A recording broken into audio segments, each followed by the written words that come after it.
Très chers amis, compatriotes, militants et sympathisants du MST, bonjour. Il est important, il est intéressant de constater la similitude entre les autorités du Mali et celles de la République guinéenne. Rappelons, ce sont des militaires tous. Au Mali, on a mené une guerre contre une ethnie. Et on refuse l'expression de la démocratie, l'expression de la parole.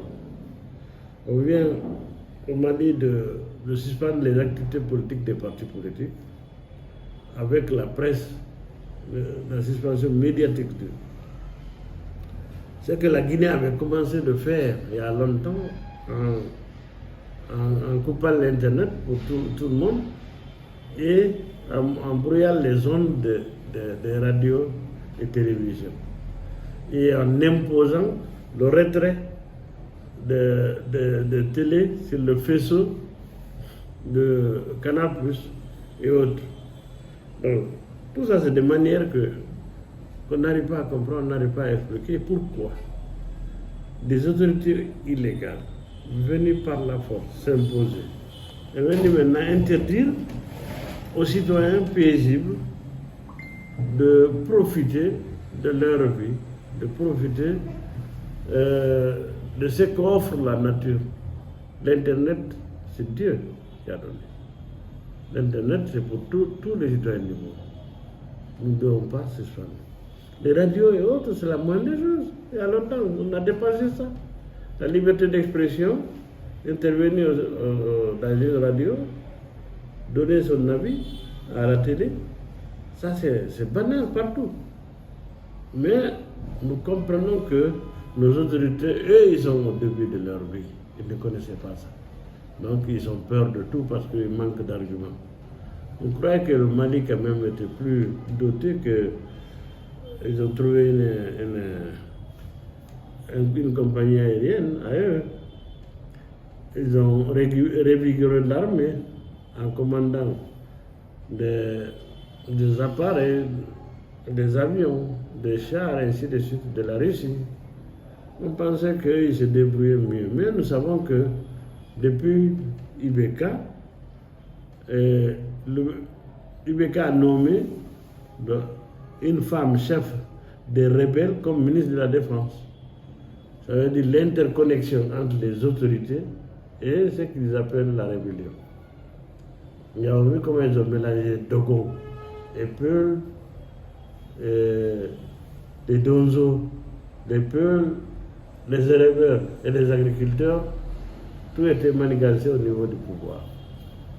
Nous voyons comment ils ont interdit d'abord les ONG à connotation Poula. Ils ont interdit l'organisation de l'imam Diko et autres. Tout ce qui appartenait au peuple, ils ne se sont pas cachés au Mali. Ils ont interdit ça avant d'interdire carrément les activités des partis politiques. Nous attirons l'attention vers toutes les autorités, que ce soit le Mali, que ce soit le Burkina, que ce soit le Niger, qu'ils ne peuvent pas du tout, ils ne peuvent pas, je disais, du tout, de lutter contre une ethnie, de lutter contre une partie de la population de leur pays. Ils n'ont qu'à cesser. C'est-à-dire qu'il y a tellement de choses. Si on travaille, on peut nourrir le monde entier, que ce soit au Niger, au Burkina. Donc il n'y a pas de lieu d'avarice. Bon, s'ils ne peuvent pas, eux, travailler, ils n'ont qu'à nous donner à nous le pouvoir. Nous pourrons créer la richesse, créer le bonheur pour tout le monde. Donc on n'a pas besoin de grignoter autour de ça.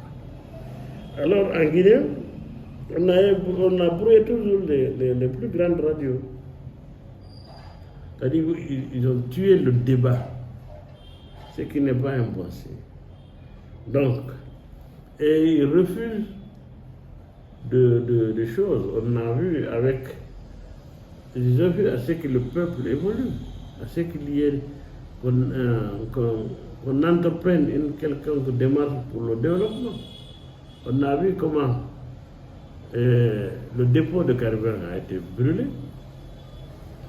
Et nous observons hier le magasin des transformateurs de l'EDG a connu le même sort. Donc tout ça, c'est des sabotages orchestrés par ceux qui ont les moyens. Donc on a parlé de drones qui est venu jeter des missiles au niveau du dépôt de carburant. Ça, c'est pas la même chose pour le dépôt de transformateurs de EDG. Donc on ne comprend rien. Pourquoi ils veulent saboter leur propre pays et qu'ils doivent travailler, faire travailler les autres au bénéfice de tous. Pourquoi ils se livrent à des comédies pareilles? C'est malheureux. Mais constatons quand même l'échec des partis politiques, surtout en Guinée. Parce que vous prenez le RPG, c'est un pire parti criminel qui a tué combien de gens? On a vu ici des RPGistes avec les télés des RPGistes qui partaient détruire les magasins des gens, prenaient des télés, des riz et tout ce qu'ils trouvent, ils envoient ça à la maison. Les films existent. Et ils n'ont jamais eu la peine de s'excuser. C'est normal. Ils sont comme ça. Voler, c'est pas un crime. Mentir, c'est pas un crime. Et comment des gens comme ça peuvent diriger un pays? C'est difficile. Bon. L'IFDG qui prend le RPG comme ami. Après tant de dégâts subis par le parti là au pouvoir, ils n'ont pas tout maîtrisé leurs militants et sympathisants. Ils ont eu de l'argent plus qu'un État. Ils ont eu beaucoup de militants et sympathisants. Mais aucun militant et sympathisant de l'UFDG ne fait la différence entre le parti libéral, le parti conservateur et le parti socialiste. Ils ne connaissent pas. Et qu'est-ce qu'un parti? Ils ne savent pas. Et comment la politesse, la courtoisie, ils sont loin de ça. Et pourtant le parti, c'est une éducation commune pour que tous les militants, quel que soit leur nombre, tous les citoyens, on convie les citoyens au même degré de politesse, de courtoisie, de conviction, d'une idéologie commune. C'est ça le rôle du parti, préparer les futurs fonctionnaires, les futurs ambassadeurs, les futurs ministres par un comportement qu'on inculque à l'ensemble de la population. Mais malheureusement, ils sont loin de ça. Donc, ils ont choisi des délégations spéciales pour les communes, les communautés rurales. C'est pas un mal. Mais le mal, c'est que, est-ce qu'ils vont travailler? Et qu'est-ce qu'ils vont faire? Parce que on va les choisir à cause de leur affinité au président de la transition, au clan, au pouvoir, pas de leur capacité de résoudre les problèmes des citoyens. C'est ça le mal. Sinon, c'est des militaires qui sont venus, ils sont accaparés du pouvoir. Bon, ils ont été applaudis, surtout par l'UFDG. Ils n'ont pas donné le temps aux gens d'observer, tellement que c'est un parti soi-disant majoritaire, avec le CELU, un tour, il les a reçus, ovationnés, et donc ils n'ont pas donné l'occasion aux autres d'apporter leur propre jugement. Et voilà, maintenant, ils viennent s'affilier au RPG, ils quittent un mal, ils vont au pire, pour dire que le RPG va les aider à déloger le CNRD. Bon, observons que tous ces partis-là n'ont jamais fonctionné classiquement comme des partis politiques. Et leur choix finit toujours par mettre des positions inconfortable de leurs militants conscients et de tout le peuple guinéen. Il n'y a pas de raison que l'UFDG travaille avec le RPG, quel que soit. Il n'y a pas de raison que le RPG nous parle de libérer les anciens ministres. Et d'ailleurs, ces anciens ministres-là, aucun Guinéen ne les a rencontrés à la maison centrale. Ils sont en chose. Où ils sont, eux? Où ils sont-ils? Ils font quelle prison? Parce qu'on a une seule prison. Donc, ne nous trompons pas. La Guinée, c'est le mensonge, c'est le dipéry, c'est le faire semblant. Tous les dirigeants qui viennent apprennent la vie quand ils sont déjà présidents. C'est que n'avait aucune formation, aucune base. Observons par exemple, Fidel Castro avait dit en 1973 que le président américain qui viendrait à Cuba serait noir. Au même moment, le pape sera sud-américain. C'est en 1973. Obama est parti au Cuba. En ce moment, c'était le pape François qui est pape. Donc Dieu a exaucé son vœu, a soutenu son discours. J'ai vu, il y a des gens qui interdisaient, qui conseillaient aux politiciens de Togo de ne pas promettre de son parti. Le promettre, c'est pas bon parce que le temps va si vite que 4 ans ou 5 ans que tu penses, ça allait vite. Ce que tu avais promis, tu n'as pas réalisé. C'est une honte. C'est un engagement déçu. La lagune de Lomé qui faisait si mal à la capitale, il a cité beaucoup de choses qui faisaient mal à la capitale, qu'il a enlevé lui-même petit à petit sans promettre à personne. Ça, c'est Dieu. Regardez, vous faites Boigny, tous ces discours. Senghor, n'en parlons pas, mais aucun discours de Sékou Touré n'a été exaucé par Dieu. C'est malheureux. Et pourtant, il se disait musulman, il a envoyé la Kassia à Mina et tout ça, mais c'est du banditisme. Son cœur n'est pas bon. C'est pourquoi Dieu ne l'a pas exaucé. Et 7 jours après son décès, on a tout détruit. Ici, on est en train de forcer. Parce que ce sont ses fils, ça et là, qui sont là, toujours qui forcent les choses. Mais aucun Guinéen, au moins 90% des Guinéens n'aiment pas ce tour. Et ils le prennent comme bourreau. Les 5%, le prennent comme héros. Ils l'aiment parce qu'il a fait mal. Lui qui n'a pas étudié, il a réussi à tuer tout ce qu'il a tué en Guinée. Donc faisons très attention. En matière de politique, c'est comme la vie courante. Le mensonge ne marche pas. Après, c'est qu'on est venu apprendre, même à faire des discours une fois au pouvoir. Après Condé, c'est Dadis, on le voit devant la justice. Après Dadis, c'est Sekouba. Sekouba, on connaît comment? Il ne connaît rien. Voilà qu'Alpha Condé, qu'on disait professeur, est venu chambouler. Détruire tout ce qui était construit en 10 ans. Nous voyons maintenant ce qu'il a réalisé, Kaleta. Il soit petit, tout était mensonge. Donc, alors maintenant, il est venu Mamadi. Calme et serein, mais c'est de façade. Donc, mais jusqu'à quand notre pays va être comme ça? Donc, j'en appelle à la conscience de tous, surtout au président Mohamed Doumbouya, Gérard. Il faut qu'il change de style et de choses, de fond et de forme. Il faut qu'il se fixe comme objectif de laisser une trace, une bonne trace à la Guinée. De ne pas être comme Sékou Touré, de faire mieux que Sékou Touré, de faire mieux que Lansana Conté. Et de travailler, faire travailler les autres autour de lui au bénéfice de tous les Guinéens. Sinon, c'est pas bon pour nous.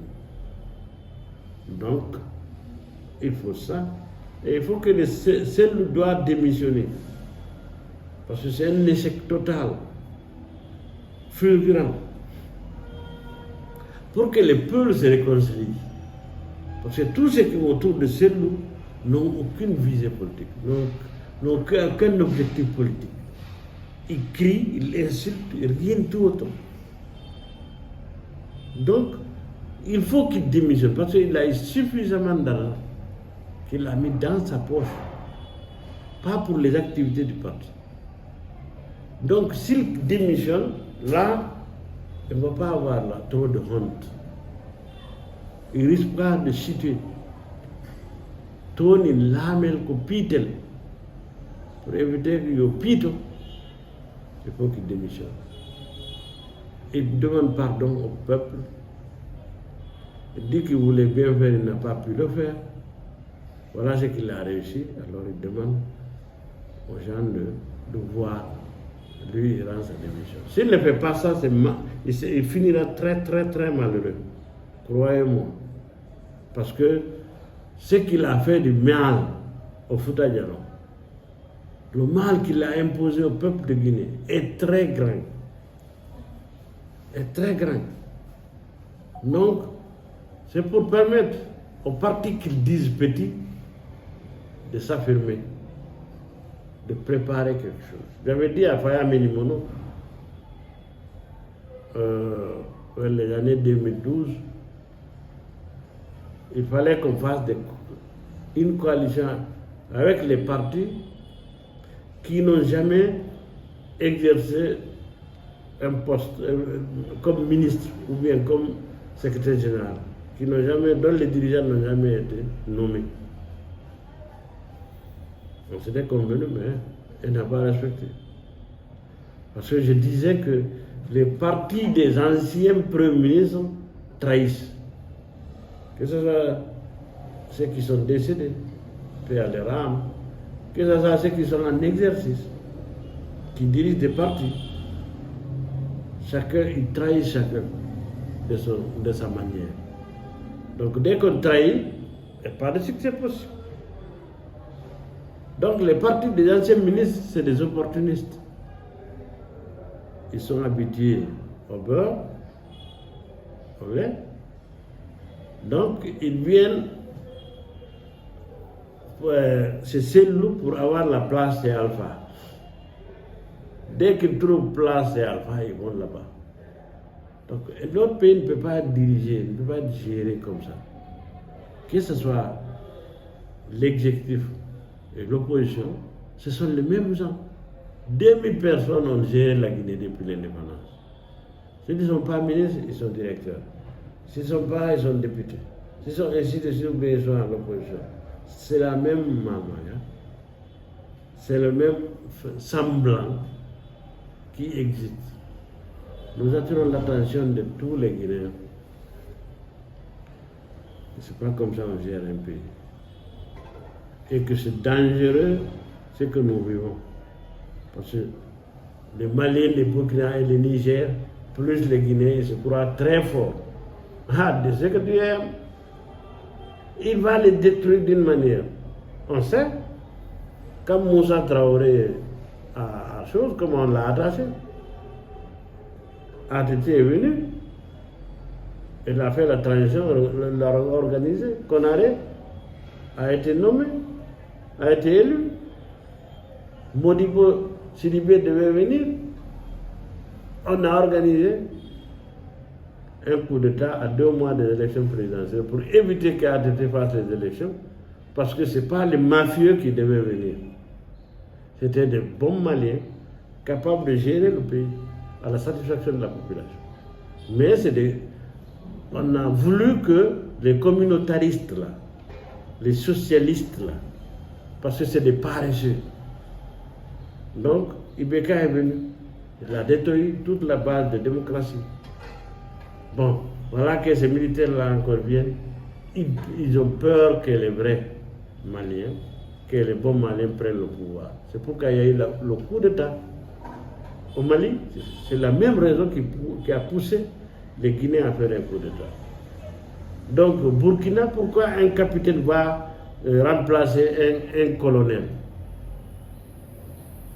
Daïmba, c'était un musulman.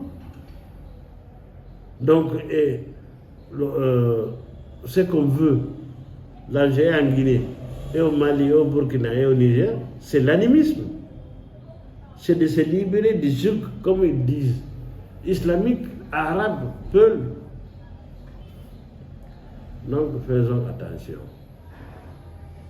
La vérité est bonne à dire. Tous les humains sont les mêmes. Tous les Guinéens ont besoin du même respect, de la même considération, du gîte, c'est-à-dire un logement, et du couvert, c'est-à-dire manger à sa faim. C'est ce que notre parti, c'est ce que nous voulons faire. Notre devise, c'est foi, loi, travail. Le symbole, c'est l'abeille avec le miel, aliment complet, donc on va chasser la famine, et remède à beaucoup de maladies. Décomplexer le Guinéen, le mettre au travail. Donc c'est ça le MSD, je vous salue.